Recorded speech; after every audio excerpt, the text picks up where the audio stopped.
Hello, everyone. Welcome to the program again. And with me today is Dr. Akintayo Onobola. Welcome to the show, Doctor. Thank you for having me, Mr. Tim. Good, good, good. Now, Dr. Akintayo is a family doctor. He's a family physician. He's been practicing for about 12 years, focused on primary health care and care for elderly people. He has worked with Lagos State government, um, two healthcare centers precisely since the past 5 years, since helping in that sector, and before he left to practice on the private personal ground, and then on the side he has flair for IT and he's a software developer. You're welcome to the show once again, Doctor. Thank you, sir. Good, good, good. So, shooting straight into what we have for today, you are a family physician. You also major on healthcare for elderly people. But then I'm sure that you believe so well that before we become elderly, we were once younger. So, what food and nutrition do you think, understanding what I focus and major on the human mind, and how you can make the mind, or use the mind to get whatever it is you want, change your status, change your condition, attract whatever it is you want, heal your body using the mind, and many more. So what are the food and nutrition that one can feed on that can help to grow the brain? Yeah, thank you, Mr. Tim, for the question. I'll go straight to the answer. When it comes to what to eat and what not to eat, the general recommendation as to what's healthy diet. And it's on that basis that I would start from. I mean, you should have a diet that is rich in fruits and vegetables. You should have a diet that is low in salt. You should have a diet that is balanced. You have your carbohydrates, you have your protein, you have your fats and oil. Um, in addition to that, for the brain and in particular the intelligence, the cognitive function, you, there are different school of thought as to what really helps in that direction, especially as one grows older. Is believed in some cycle that this cycle that low carbohydrate diet is good for the aging brain, uh, while some differ by saying that a high carbohydrate diet is better, and some have also have come up with saying that a diet that is rich in some kind of oil are also very good. I mean, particularly there's a category of fat, I'll call them fat in general, that we call the medium chain triglyceride. But to simplify that, well, the most is commonly found, I mean, it's quite abundant in something that is in our everyday life, which is coconut oil. So, I mean, with all the findings are coming out every day, I would just suggest that we get to the general recommendation diet, a lot of fruits and vegetables, low salt diets, lot of, lot of water, take adequate water, a balanced diet in terms of the protein, carbohydrates, and fat and oil. I think for me, I wouldn't want to stick on any side of high carbohydrate diet or low carbohydrate diet, but rather say just have something moderate. I mean, moderation is key. Your carbohydrate intake should be moderate. You should always have your protein intake too. You should also have your fat and oil, always your meal. That way, at least whatever gain that the literature suggests on both the ends of the spectrum, we stand to benefit from the gains. Okay, thank you very much, Dr. Tayo.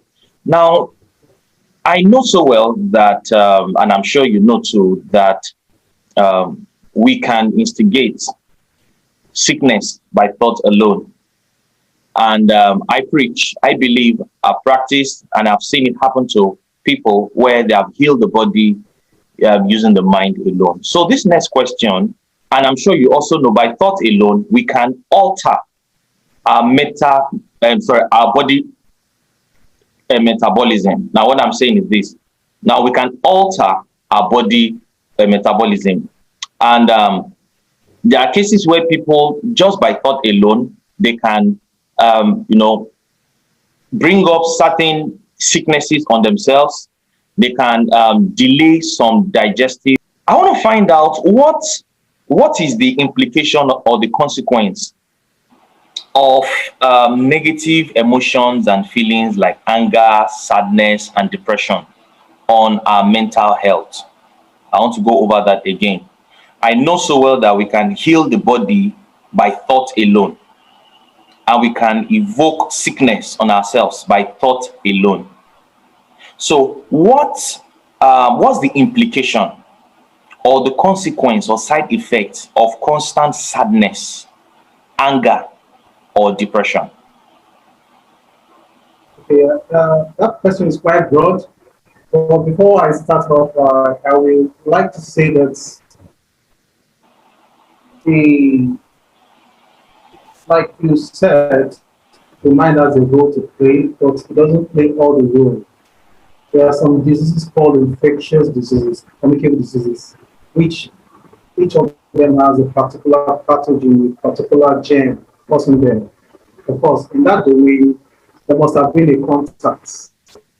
It's really not so much in the domain of the mind as to the getting the illness. Are we together, sir? Yeah. But the mind will definitely have, has a role to play in how the immunity fights off in the process. So I think in a way to put that all together, the, there's a model of healthcare we now practice, which is called the biopsychosocial model, which attempts to be the holistic human anytime you're taking care of him or her. So that is to say that it's not just the biological component alone, the illness proper, but you have to consider the psychological framework of the person and also the social environment of the person, because all of these come to play in the evolution of illness and illness management.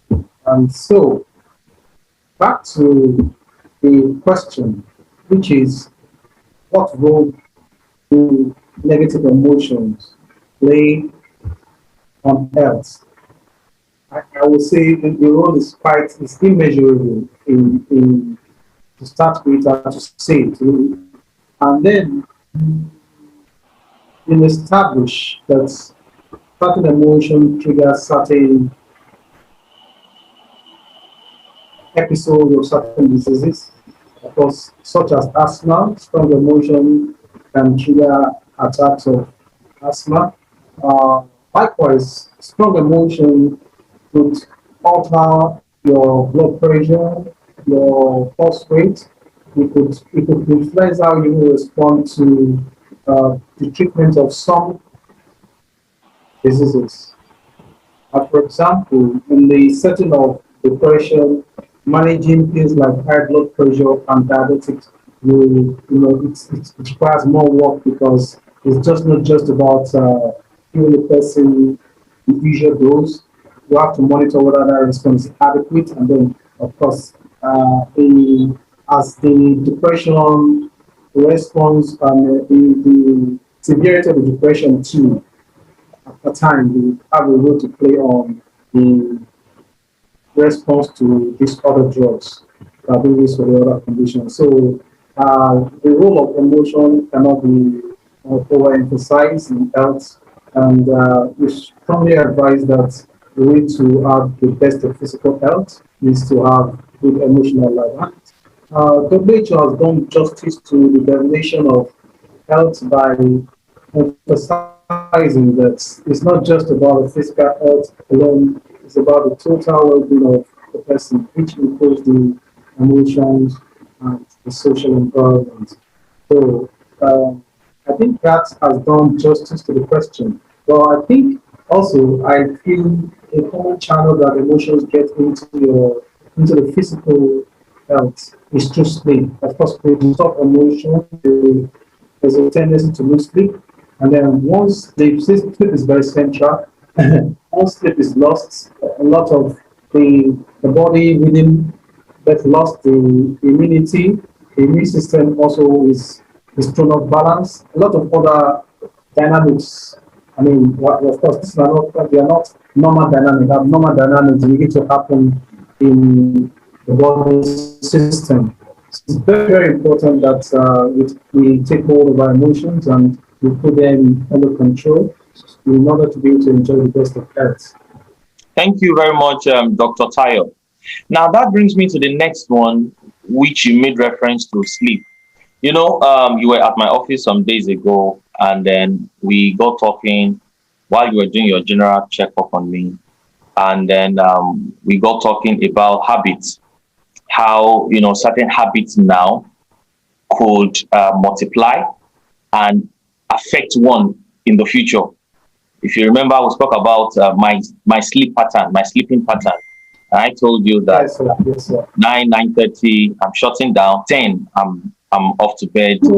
Yeah, and I wake up 4, 5, and all that. And you're like, that's a good sleeping, cycle. And by circadian rhythm, I'm a morning person. I'm really active between 4, 5 a.m. all through to 11 a.m., 12 noon. I'm at my best mental state.